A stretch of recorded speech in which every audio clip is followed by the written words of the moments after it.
안녕 친구들. 한 주간 잘 지냈나요? 벌써 5월이 되었어요. 와, 벌써 우리가 함께 보지 못한 게 2월, 3월, 4월, 3개월이나 지났네요.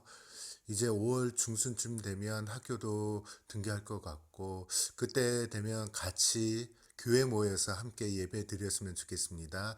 얼른 우리가 함께 예배 드릴 수 있도록 기도해 주시고, 또 건강하게 볼 수 있도록 우리 함께 기도해요.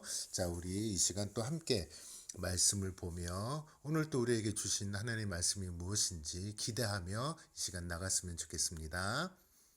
짠! 이게 뭘까요? 악기인데 되게 많네요. 뭐 침벌즈 북 이게 뭘까요? 예, 맞아요. 드럼입니다. 드럼은 스틱으로 북, 심벌즈 같은 악기를 두드리며 다양한 소리를 내는 리듬 악기입니다. 그래서 사람들은 드럼 연주라고 하면 양손에 스틱을, 즉 막대를 잡고 힘차게 연주하는 모습을 떠올립니다. 그런데 아주 특별한 연주자가 있습니다. 한 손으로, 두 손이 아닌 한 손으로만 드럼하는 연주자가 있는데 그 사람이 바로 사진에 보이는 것처럼 릭 에런이라는 사람입니다. 그는 영국의 유명한 밴드 그룹의 드럼 연주자인데 한 손으로만 세계 최정상의 위치에 오르게 되었습니다. 릭 에런이 처음부터 한 손으로만 연주했던 것은 아닙니다. 이미 영국에서 잘 알려진 그룹 연주자였는데요. 그는 1984년 큰 교통사고로 당해 왼쪽 팔을 절단하는 수술을 받았습니다. 그래서 사진처럼 왼쪽에 팔이 없는 것입니다. 그래서 그는 더 이상 드럼을 칠 수 없었다는 절망에 무려 4년 동안 사람들 앞에 나타나지 않고 지냈습니다. 하지만 다시 용기를 내서 열심히 드럼을 연습했습니다. 다시 음악을 하고 싶다는 열정과 포기하지 않는 강한 의지가 그를 다시 일으켰습니다. 그룹의 멤버들은 그가 다시 음악을 시작할 때까지 격려하며 기다려 주었고, 또 다른 친구들은 그를 위해 한 손으로도 연주할 수 있는 특별한 드럼을 만들어 주었습니다. 결국 릭 에런은 다시 무대 위에 올랐고 사람들은 한 손으로만 연주하는 그에게 모두 감탄했습니다. 심지어 이전에 두 손으로 연주할 때보다 더 훌륭한 연주가 되었다라고 평가하는 사람들도 많이 있습니다. 드럼 연주자가 한쪽 팔이 절단되었다는 것은 상상도 할 수 없는 어려움입니다. 아마 릭 앨런이 음악을 포기했어도 그를 비난한 사람은 아무도 없었을 것입니다. 오히려 한쪽 팔을 드럼을 치겠다 했을 때 그를 비웃는 사람들도 있었겠죠. 하지만 릭 앨런은 모든 어려움을 이겨내고 다시 훌륭한 연주자가 되었습니다. 그가 어려움을 이겨낼 수 있었던 이유는 무엇일까요? 음악을 다시 하고 싶다는 간절한 마음, 쉽게 포기하지 않았던 끈기와 인내, 그리고 옆에서 그를 도와주었던, 응원해줬던 친구, 뭐 그런 여러 가지 상황과 내용들 가운데 그 어려움을 이겨낼 수 있었을 것입니다. 그런데 우리 친구들, 하나님 자녀인 우리도 우리가 살아가면서 많은 어려움을 만납니다. 오히려 하나님 믿기 때문에 겪게 되는 어려움이 있어요. 그러면 우리는 무엇으로 믿음의 위기를 이겨낼 수 있을까요? 우리의 강한 의지와 주변 사람들의 도움으로 이겨낼 수 있을까? 우리가 가진 특별한 지식과 경험으로 이겨낼 수 있을까요? 물론 그것도 중요합니다. 하지만 그것만으로 믿음의 시련을, 어려움을 이겨낼 수는 없습니다. 그렇다면 우리가 겪는 믿음의 어려움, 시련을 이겨낼 수 있는 방법이 무엇일까요? 우리 함께 말씀을 보도록 하겠습니다. 함께 읽어볼까요? 시작. 무릇 하나님께로부터 난 자마다 세상을 이기느니라. 세상을 이기는 승리는 이것이니 우리의 믿음이라. 다시 한번 읽을까요? 시작. 무릇 하나님께서부터 난 자마다 세상을 이기느니라. 세상을 이기는 승리는 이것이니 우리의 믿음이라. 여기서 믿음이라는 것은 하나님에 대한 믿음입니다. 내가 이 세상을 이길 수 있는 것은 내가 잘나서 능력이 있어가 아니라 우리와 함께 하시는 하나님께로부터, 즉 하나님께서 우리와 함께 하시고 하나님께서 우리를 지켜주신다는 이러한 믿음이라는 것이죠. 자, 이 말씀을 근거해서 또 말씀 가운데, 성경 가운데 나타난 우리의 인물들을 보면서 믿음으로 이긴 사람을 우리 한번 보도록 하겠습니다. 우리가 지난주 설교 보았던 것처럼 이 친구들이 누굴까요? 맞아요. 다니엘과 세 친구들입니다.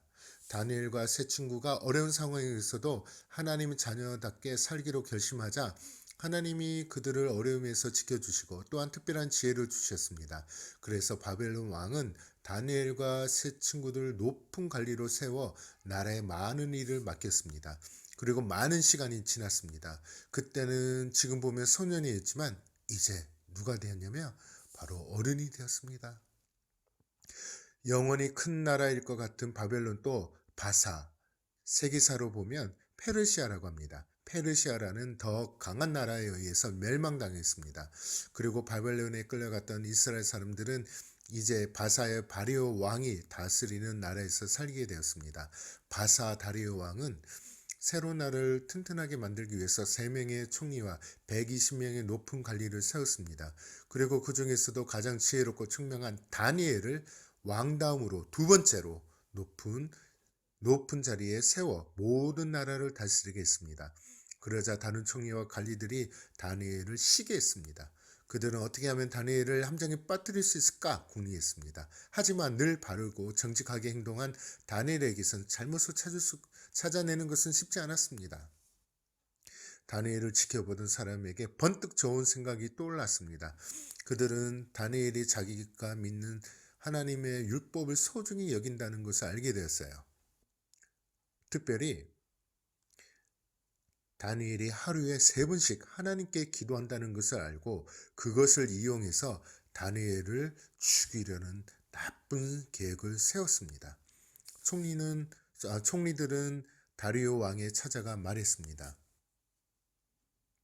왕이시여, 모든 신하들이 모여 왕을 위한 법을 만들었습니다. 지금부터 30일 동안 다리오 왕 외에 다른 신이나 사람을 섬기는 사람이 있다면 사자굴에 던져 넣는 그런 금지령입니다. 왕을 위한 이 금지령을 도장 찍어주시면 당장 시행하겠습니다. 다리오 왕은 총리들이 자신을 높이기 위해서 새로운 법을 만들었다고 생각했습니다. 그들에게 다니엘을 죽이려는 진짜 소셈을 있다는 것을 모른 채 금지령에 대해서 도장을 꾹 찍어주고 말았습니다. 다니엘은 어떻게 했을까요? 만약 여러분 다니엘이라면 어떻게 했을까요? 죽을 수도 있으니 딱 30일만 조용히 마음속으로 기도해야지 하고 생각할 수도 있을까요? 하지만 다니엘은 그렇게 하지 않았습니다. 다니엘은 총리들이 자기를 함정에 빠뜨리려고 금지령을 만드는 것을 알면서도 늘 하던 대로 하루에 3번씩 하나님께 감사하며 기도를 드렸습니다. 역시나 총리와 관리들은 다니엘을 감시하다가 이 장면을 보고 곧바로 왕에게 가서 다니엘을 고발했습니다.